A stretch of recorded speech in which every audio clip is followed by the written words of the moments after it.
Now, you know if your chute didn't open right, because there is a huge jolt when you're dropping that fast at terminal velocity to going to opening your chute. My chute didn't open right away. Got my reserve open in time, but that wasn't enough to really save me from all the injuries.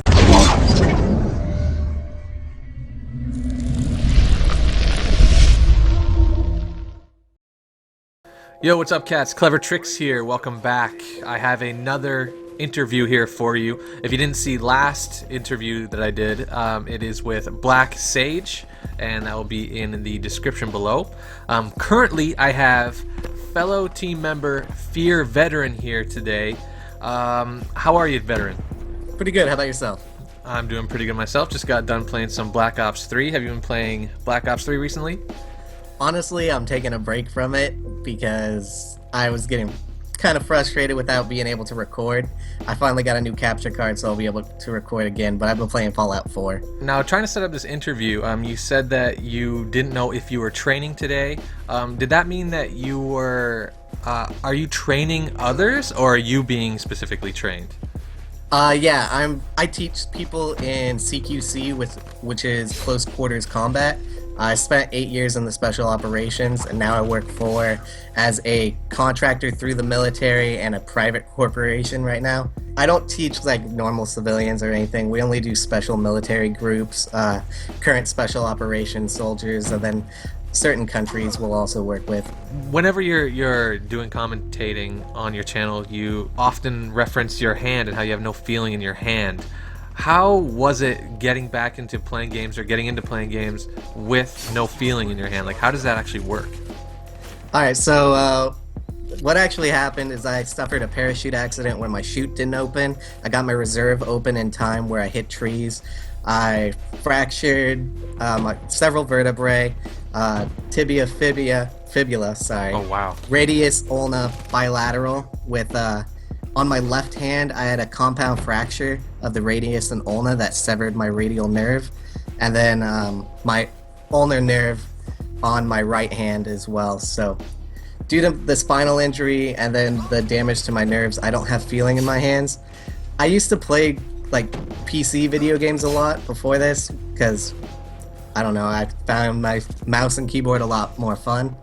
But when I got injured, some of the guys in the special operations hooked me up with an Xbox 360, and since I was bedridden and in a wheelchair for 6 months trying to learn how to walk again, they got that for me, and that's how I learned how to play. I never really was good with the controller and the sticks until I didn't have feeling in my hand. Yeah. Sometimes it causes an issue where I'll be trying to move the joystick, but I won't realize that my thumb is no longer on the joystick at all because I can't feel it. So, I see. That's what causes me issues. And somehow you are far and above 99% of the players out there. If any of you listening go to his channel, I will leave that in the description below. Make sure to subscribe to him. Your gameplays are unmatched from what I've seen in terms of just playing in public matches. I mean, you've had your series where you tried to get 50 kills solo in team deathmatch, and you did that in Advanced Warfare, and it was insane.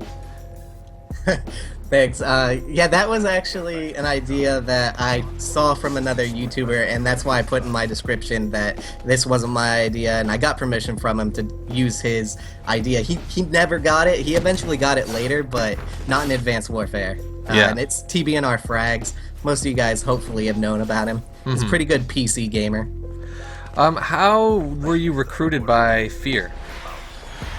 So back in COD 4, like I did like Call of Duty, but like I said, I was a PC gamer, so back in COD 4 and stuff, I played PC.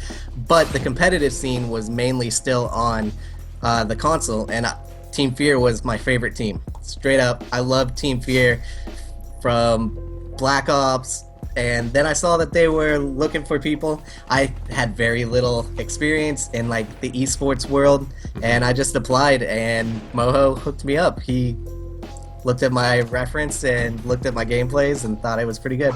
Did you ever play professionally or on the Team Fear team? No, I was never part of the Team Fear esports team. Okay. I I did compete at several events, but we didn't. It was mostly with like army guys. So hey guys, we got this time off. There's gonna be MLG competition or certain local things. Like I won a few local tournaments, of course, but like any major MLG, we got our butts kicked because it's just playing with the guys like in the military. Most of them, it's just things we'd goof off with. Like every deployment, we go out every night, but when we'd come back, we'd like to chill out, play some Call of Duty, play some Battlefield, and that's how really we learned the game and how to play. When you had your parachute not open up, was that during a training exercise or was that in the field? That was actually in the training exercise, like just a routine fresh refresher course. We're going through it. We always make jumps and stuff like this. This is during a halo jump, which for those of you that don't know, that's high altitude, low opening, which means you're jumping at commercial airline height where you're going to be using a respirator, and then you're opening at a low opening so that way you're not visible to the enemies. So you're trying to get in stealthily instead of like the C-130 jump that you'll see like most airborne soldiers do.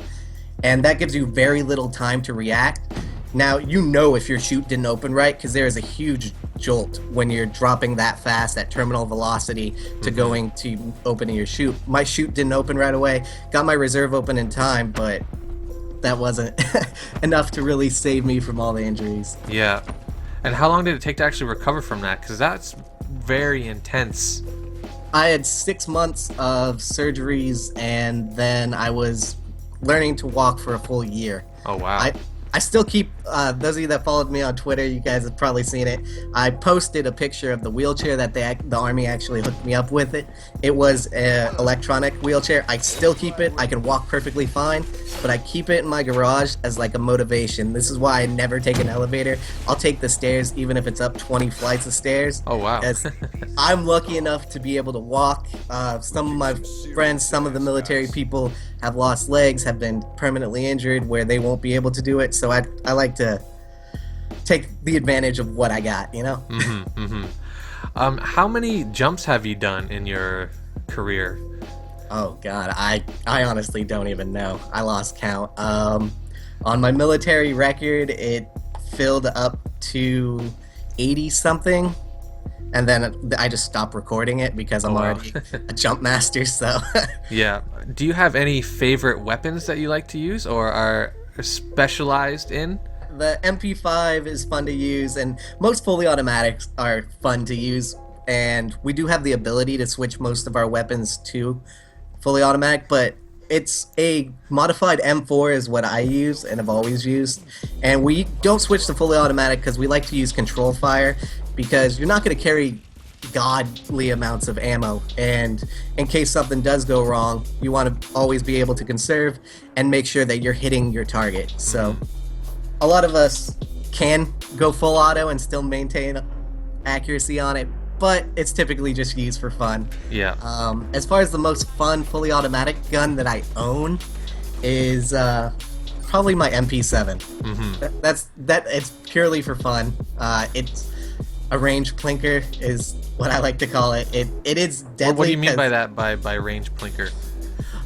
It shoots smaller caliber rounds, so it's designed for armor penetration, like soft armor. So like most 9mm ballistic vests that you're gonna have it's gonna penetrate that, but it won't penetrate like ceramic or anything like that. So you've recently had some health issues with an abnormality found in one of your lungs. Did they pinpoint what it was? No, they don't know what it is. It doesn't look to be cancer. Most likely it is something from one of my combat wounds that I've had. Okay. I've always been a fit individual. I am getting older, so that's probably why I'm starting to notice it more now than ever before, is that my lungs have actually grown around whatever this object is inside of it, and it's starting to constrict my airway a little bit. And before I never really noticed it, but my immune system's starting to act up even more on what it actually is. So I have to keep getting CT scans and go in and see a doctor bi-monthly. And that's also a reason why you weren't uploading around that time either, because you were just so winded. Yeah, that I haven't been able to talk up until like I'd say a couple weeks ago when I finally got on these steroids that they gave me. I Hmm. wasn't even able to talk without being out of breath, without wheezing. Um, Going up the stairs was nearly impossible for me, which, as I told you before, I will always take the stairs and not take the elevator. Hmm. So Yeah. I'd have to like stop in the middle of a flight of stairs. And I've always been in shape. I love running and I can't run, I can't do anything. And it's been bothering me. When it came to Advanced Warfare, you adapted to it pretty well. Most people didn't like it. Where did Advanced Warfare stand on your Call of Duty list as like your top 5 list? Is it even on there or? Okay, so I would say if I'm gonna break down the Call of Duties that I enjoyed the most would be Black Ops 2 is number one, and that's mainly because of their esports feature Okay. with league play and stuff like that, where they implemented and they really pushed the esports and made it what it is today for Call of Duty. Then second would be COD 4, and mainly because I like to play it still. It reminds me of being on combat tours where I'd be playing with some of my guys, some people that aren't with me anymore. Every time I just get like a flashback, like nice, like happy feeling from it. So I'll always love COD 4. Modern Warfare 2 was pretty good. Black Ops 1, and then Advanced Warfare. And then I'd say. Advanced Warfare? Okay. What do you think about the way that Call of Duty is heading in terms of the Advanced Warfare? Now Black Ops 3 has its thrusters, kind of its own take on Advanced Warfare's boosting system. Oh, I actually hate it. Okay. It's our fault. It's our fault as Call of Duty players and stuff because we kept complaining that it's just a cookie cutter. It's the same game over and over and over again. Yeah. And then this is when Advanced Warfare and Sledgehammer Games were like, okay, they want something new, we'll give them this. And people loved it at first. Nobody was trashing on it except for like people that really were awful at it. Yeah. But they loved it. The hype was real, and so I think that's what made Black Ops 2 like kind of start pushing towards the thrusters as well, is they saw like at the beginning that, hey, this is really kicking off. Maybe we should start putting this more into development. But I hate futuristic warfare. I hate it. I don't like futuristic sci-fi games. Halo, I love. Halo is its own thing. It's Really? not a realistic. It's not a realistic game to me. But Call of Duty has always been like Modern Warfare, World War II. I loved World War II, and I was hoping that it was going to be World at War II. Yeah, I would love that too. Because those guys were the true heroes. Like I will say it right now. You take anyone in the special operations or anything, current military, we don't hold a candle to the people that stormed the beach on D-Day. Like every single one of those people that went out there, seeing that you got all these gun turrets coming at you, your friends dying left and right, and still storming the beach. It's powerful, and those guys are the true heroes, and that's why they're considered the greatest generation. I agree. I agree fully on that. You are a very level-headed, humble player who even congratulates the enemy for killing you. How do you do it? I get enraged very easily at Call of Duty. How do you keep such a level head while you're playing? I think it goes back to me having all my combat tours, all my injuries and stuff like that. I'm very fortunate to be here, and I remember I enjoy the game. Even when I get frustrated and I die to like even the stupidest stuff, you gotta remember you're here to have fun. If you're not playing a game for fun, there's no point in playing it. So I like to just congratulate people for doing a good job. It doesn't matter if they're better than me. I salute them. I give them props for it. And even if I die from stupid stuff, it's in the game. You're here to have fun. So just laugh it off and try to get your next streak. On that note, we're coming to the end of the interview here. Where can people find you on social media? You can find me at Fear Veteran. As long as you drop the A, so don't put the A in veteran, that's how you spell my name. It's just VETER and then a capital N. Alrighty, and I'd like to thank you for joining me. Everybody, Fear Veteran, very admirable human being. Go check out his YouTube channel. He is also an amazing Call of Duty player. Any last words, Fear Veteran, here today for the interview? No, guys, just remember you're playing a game and enjoy it. Even if it gets frustrating, remember every single pro player, they got into the game for fun. So don't try to make it like, I have to be good at this. Just go and have fun, guys. Very wise words and a very humbling interview today. Thank you for joining me, veteran. Bringing it back to how we all started playing Call of Duty for the fun of it. Make sure to check out his channel and his Twitter, which will be in the description below. My name is Clevertricks. I hope you've enjoyed your time here and enjoyed the gameplay. And until next time, keep those blades sharp. Peace.